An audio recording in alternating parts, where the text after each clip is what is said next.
तो फिल्म की शुरुआत कैलिफोर्निया के पास मौजूद एक खाली टाउन से होती है, जहां एक आर्कियोलॉजिस्ट सोने की तलाश में पहुंचा है। आज सालों बाद उसका सोना ढूंढने का ख्वाब तो पूरा हुआ, लेकिन वो ये नहीं जानता कि ये सोना जेरमाया स्टोन नामी एक ईवल माइनर का था, जिसको उसके खजाने के साथ ही दफना दिया गया। और जैसे ही उसके सोने को इस आर्कियोलॉजिस्ट ने टच किया, जादू से मिट्टी के जर्रे हवा में उड़ने लगे और उसके ढांचे में दोबारा बॉडी बनाई। यानी जेरमाया स्टोन के सोने को हाथ लगाते ही वो जिंदा हो गया और इस आर्कियोलॉजिस्ट के पास पहुंचा।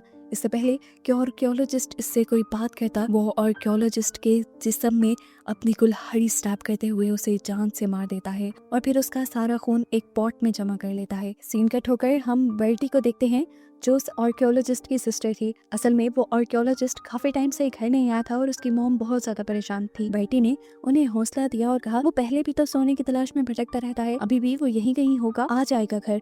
अभी कॉल बंद ही हुई कि बर्टी के पास एक लेटर आया। ये उसके भाई आर्कियोलॉजिस्ट का ही था। उसने लेटर खोलकर देखा तो उसके अंदर एक मैप और एक सोने का टुकड़ा था। वो समझ गई कि उसके भाई को सच में सोना मिल चुका है और अब वो इस सोने को निकालने के लिए उसे बुला रहा था। जाना तो उसे अकेले चाहिए था, लेकिन उसने अपने पूरे ग्रुप को जमा कर लिया। अब अलग-अलग ये सब लोग कैलिफोर्निया के पास मौजूद उस टाउन के लिए निकल गए। रास्ते में बर्टी का एक साथी एक्सेल रास्ता पूछने के लिए एक घर के पास रुक जाता है, जहाँ एक ओल्ड मैन था, जिसने जब टाउन का नाम सुना तो वो डर गया और एक्सेल को वार्न किया, वहाँ मत जाना, जेरमाया स्टोन का भूत तुम्हें नहीं छोड़ेगा। मुझे लगता है तुम उसकी कहानियां सुनकर यहाँ नहीं आए। वो इतना इविल था कि मरने के बाद उसे हेल ने भी लेने से इनकार कर दिया और उसकी सोल आज भी दुनिया में भटक रही है। उसे उसकी माइंड में ही दफन कर दिया गया था। सुनने में तो ये भी आया है कि जेरमाया स्टोन एक आदमखोर था। उसने अपने ही बीवी बच्चे को मार खाया था। वो उसे सालों पुराना जेरमाया स्टोन का एक वांटेड पोस्टर भी दिखाता है, जो उस ओल्ड मैन के ग्रैंडपा का था। ओल्ड मैन के ग्रैंडपा ने जेरमाया स्टोन को पकड़ने के चक्कर में अपने हाथ भी खो दिए थे, लेकिन कोई भी जेरमाया स्टोन को पकड़ नहीं पाया था। एक्सेल इस ओल्ड मैन से कहता है, आपके पोस्टर मुझे $40 में दे दे।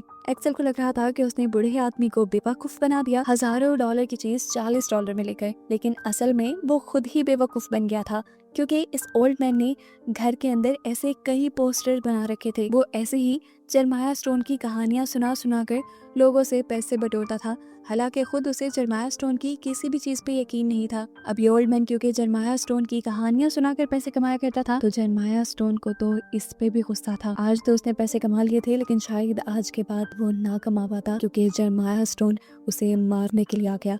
उसने पीछे से ही अपनी कुल्हाड़ी फेंकी, जो कि ओल्ड मैन की बैक में स्टैब हो गई और खून चारों तरफ फैल गया।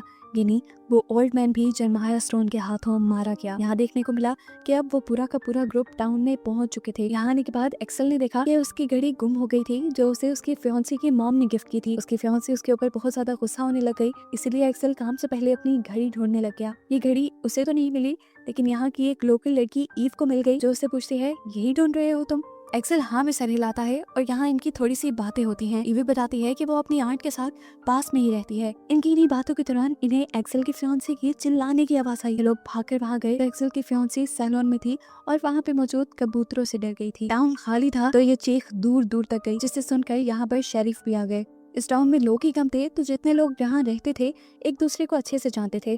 शेरिफ ने ईव को देखा और उससे उसकी आंटी के बारे में पूछने लगे और उसके बाद इस पूरे ग्रुप से पूछते हैं कि आखिर आप लोग यहाँ क्यों आए हैं। बर्टी उन्हें सच बताने वाली थी, लेकिन उसके साथी ने उसके मुंह पे हाथ रख लिया और उसके साथी ने शेरिफ से झूठ बोल दिया कि वो यहाँ सिर्फ कैंपिंग के लिए आए हैं। और वो सोने का टुकड़ा जो बर्टी शेरिफ को दिखाने वाली थी, बर्टी के साथी ने वो भी उसके हाथ से ले लिया और दूसरी लड़की को पकड़ा दिया। कैंपिंग का सुनकर शेरिफ भी इन्हें मशवरा देने लगा कि इन्हें यहाँ कहाँ जाना चाहिए। तब ईव बोली, मैं इन्हें गाइड कर देती हूँ। जाने से पहले शेरिफ ने इन्हें वार्न किया था कि आगे रोड बहुत खराब है, तो इन्हें सिर्फ एक ही कार आगे लेकर जानी होगी और आगे जाकर उन्हें माइन से दूर रहना है। यानी शेरिफ उन्हें उसी गोल्ड माइन में जाने से रोक रहा था जिसके लिए कि लोग यहाँ आए थे।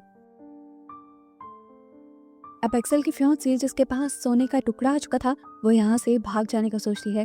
वो फजूल में ही अपने फियांसी से लड़ाई कर लेती है और यहाँ से जाने लगती है, लेकिन इससे पहले कि वो ये सोने का टुकड़ा लेकर ज्यादा दूर जा पाती, उसके सामने जेरमाया स्टोन आ गया, जिसने उसकी गाड़ी को ही क्रैश कर दिया। जिसके बाद उसने इस लड़की को कार से बाहर निकाला और उसको बालों से पकड़कर अपने चाकू से उसका सर उसकी बॉडी से अलग कर दिया और फिर उसके हाथ से अपना सोना वापस ले लिया। दूसरी तरफ अब वो पूरा ग्रुप जरमाया स्टोन की माइन तक पहुंच चुके थे। ये लोग अब एक कैबिन के अंदर गए जिस कैबिन के अंदर जरमाया स्टोन की मौत हुई थी और जहां से दफनाया गया था। इसी जगह से उठकर जरमाया स्टोन ने उस आर्कियोलॉजिस्ट को यानी बर्टी के भाई को भी मारा था। यहाँ इन्हें आकर बर्टी का भाई तो नहीं मिला लेकिन उसका बैग जरूर मिल गया जिसके अंदर आधे मैप का हिस्सा था। और इस मैप को फॉलो करते हुए बर्टी बताती है कि वो लोग आसानी से सोने तक पहुंच जाएंगे। अब इनके साथ मौजूद ईव जो इसी टाउन में रहती थी, जैसे ही उसने खजाने का नाम सुना तो वो डर गई, वो पैनिक हो गई और कहने लगी तुम लोग खजाने के लिए यहाँ आए हो तो बस मारे जाओगे। ये कहकर वो भागकर यहाँ से चली गई और फौरन अपने घर गई। उसने अपनी आंट को बताया कि वो लोग खजाने के लिए यहाँ आए हैं। आंट ने उसे रिलैक्स किया और समझाया उनको उनके किए की सजा मिल जाएगी, तुम उसे रोक नहीं सकती, लेकिन तुम उनके पास मत जाना। लेकिन ईव उन सबको ऐसे मरता नहीं देख सकती थी। वो उनकी मदद के लिए वापस जाने का फैसला करती है। उसके जाते ही उसकी आंट ने शेरिफ को कॉल मिला दी कि ईव की जान खतरे में है और शेरिफ को सब कुछ बता दिया। यहाँ पर ये सारे लोग मैप को फॉलो करते करते एक छुपी हुई जगह तक पहुंच गए जिसके अंदर खजाना ही खजाना भरा था। ये देखकर इनकी खुशी की इंतहा नहीं रही। इन्हें ये भी याद नहीं रहा कि बर्टी का भाई जिसके दिए हुए मैप से ये लोग यहाँ पहुंचे थे, इन्हें वो भी यहाँ नहीं मिला। लालच ने इन्हें अंधा कर दिया था। जितना खजाना ये अपने बैग्स में भर सकते थे इन्होंने भर लिया और फैसला किया कि बाकी खजाना लेने के लिए ये लोग कल यहाँ पर आएंगे क्योंकि अब अंधेरा होने वाला था और अगर खजाने की लालच में ये लोग यहीं रहे तो कार तक जाना मुश्किल हो जाएगा। यहाँ दिखाया गया कि जरमाया स्टोन ने भागती हुई ईव को भी पकड़ लिया जो उन लोगों को अलर्ट करने के लिए आई थी, लेकिन जरमाया स्टोन को लगा कि वो भी उसके खजाने के पीछे है, इसीलिए उसने गर्दन से पकड़कर ईव के भी पेट में अपनी कुल्हाड़ी स्टैब करते हुए उसे मार डाला। यहाँ दिखाया गया कि अब इस पूरे ग्रुप ने कैंपिंग कर ली थी और इन सब में से अब एक्सेल जब अकेले में जाता है तो वहाँ पर शेरिफ उसे पकड़ लेते हैं। शेरिफ को लग रहा था कि एविन इन लोगों के साथ होगी, लेकिन जब वो देखता है कि एविन के साथ नहीं है तो वो इन्हें यहाँ पर छोड़कर अकेला चला जाता है। खैर इनकी बातों के दौरान हमने यहाँ देखा कि इनका एक दोस्त गन भी लेकर आया था क्योंकि उसे लग रहा था कि कोई उसे खजाना छीन सकता है जिसे मारने के लिए वो गन लेके आया था। उसके तो इरादे और भी ज्यादा खतरनाक थे। वो तो अपने दोस्तों को भी हिस्सा नहीं देना चाहता था। उसकी बातों से ऐसा लग रहा था कि जैसे वो अपने दोस्तों को ही मार देगा क्योंकि जितने कम लोग उतना बड़ा हिस्सा। उसकी बातें सुनकर सब हैरान परेशान रह गए। अभी वो यही सोच रहे थे कि इन्हें दूर से आता एक शैडो दिखाई दिया। करीब आने पर देखा कि ये जरमाया स्टोन था जिसने कुल्हाड़ी फेंककर पहले सबको डरा दिया। बाकी सब तो डरकर जान बचाकर भाग गए सिवाय उसके जिसके पास गन थी। वो गन के भरोसे था, नहीं जानता था कि जरमाया स्टोन पहले से ही मरा हुआ है और अब उसे गन से मारना तो दूर किसी भी तरह मारना इम्पॉसिबल है। उसने धड़ाधड़ जरमाया स्टोन पे गोलियां चलाई लेकिन उनका कोई असर नहीं हुआ।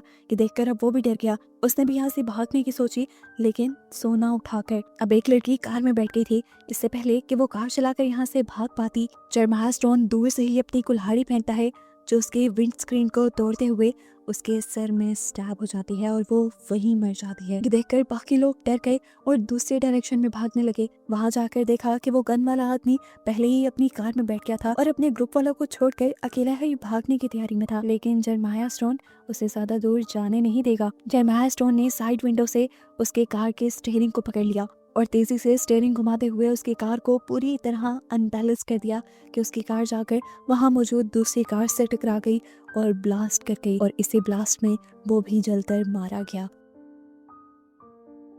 बाकी 3 बचे हुए लोग ये नजारा देखकर पूरी तरह डर चुके थे। उन्होंने अब जब जरमाया स्टोन का पत्थर से बना चेहरा देखा तब उनकी जान ही निकल गई। वो उल्टे कदम वहां से भागे और वहां पर उन्हें ईव की आंट मिल गई जो उनकी जान बचाने के लिए उन्हें अपने घर ले आई। ईव की आंट ने इन सबको बताया कि तुम्हें उसका सोना नहीं चुराना चाहिए था। उसका खजाना जो भी चुराता है वो जाग जाता है और जब जब वो जागता है तब तब तबाही फैला देता है। अब वो तुम सबको नहीं छोड़ेगा। अब ईव की आंट इन्हें और हमें जरमाया स्टोन की पुरानी कहानी सुनाती है 1851 की, जब जरमाया स्टोन दूसरे लोगों का सोना चुराया करता था। सारे जब अपना सोना लेने के लिए जरमाया स्टोन के पास वापस आए तो उसने एक लड़की को बंदी बना लिया और धमकी दी कि मैं इस लड़की को मार दूंगा। सभी ने जरमाया स्टोन से उस लड़की को बचाने की रिक्वेस्ट की लेकिन वो रहम किसी पे भी नहीं खाता था।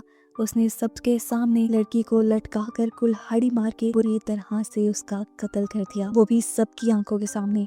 और इस गुस्से में वहाँ मौजूद सभी लोग उसके ऊपर धड़ाधड़ गोलियां चलाने लग गए। सभी यही एक्सपेक्ट कर रहे थे कि वो मर जाएगा, लेकिन इतनी गोलियां खाने के बावजूद भी वो नहीं मरा क्योंकि वो पहले ही अपनी सोल को डेविल को बेच चुका था। वो सच में कैनिबल यानी आदमखोर भी था, क्योंकि उसने सबके सामने अपनी उंगली चबाई और फिर अपना खून सब लोगों पर थूक कर सब लोगों को कर्ज दे दिया कि जो भी मेरा सोना चुराएगा मैं जाग जाऊंगा और उसे मार डालूंगा।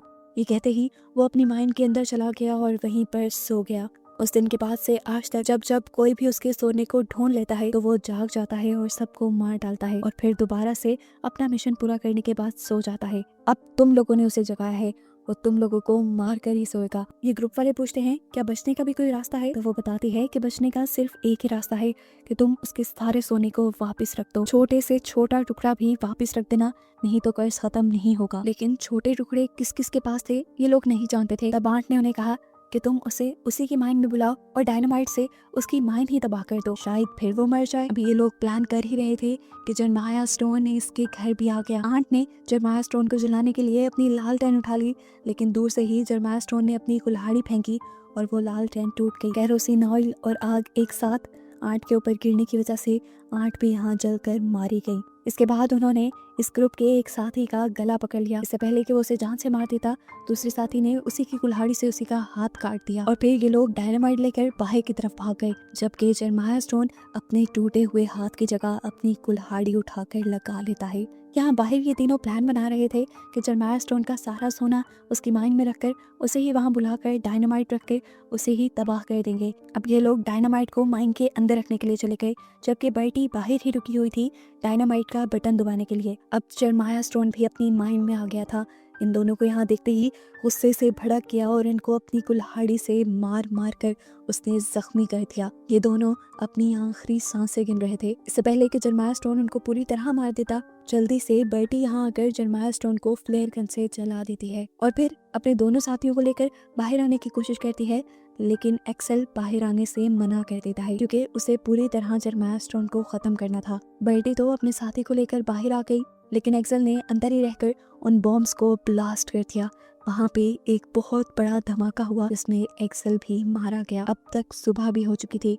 बर्टी और उसका साथी अभी तक जिंदा थे। इन दोनों ने देखा कि अभी भी थोड़ा सा खजाना इन दोनों के पास था। बर्टी के साथी ने जल्दी से वो खजाने का बैग दूर फेंक दिया और तभी यहाँ से शेरिफ का भी गुजर हो गया। शेरिफ ने इन दोनों को यहाँ देखा तो इन दोनों की मदद करने के लिए उन्हें अपनी वैन दे दी और फिर इस जगह को देखने लगा जो रात तक ठीक थी, लेकिन अब पता नहीं कैसे टूट गई थी। उसे रात वाले वाकये के बारे में कुछ नहीं पता था। उसे यहाँ पर एक बैग भी मिला जो अभी बर्टी और उसका साथी ही पहन कर गए थे, जिसे जैसे ही उसने उठाया तो जमीन को चीरते हुए एक और मर्तबा जरमाया स्टोन जमीन से बाहर निकल आया। वो दोबारा से जिंदा हो गया तबाही फैलाने के लिए, और अब वो क्या करेगा इसी मिस्ट्री के साथ ये कहानी यहाँ खत्म हो जाती है।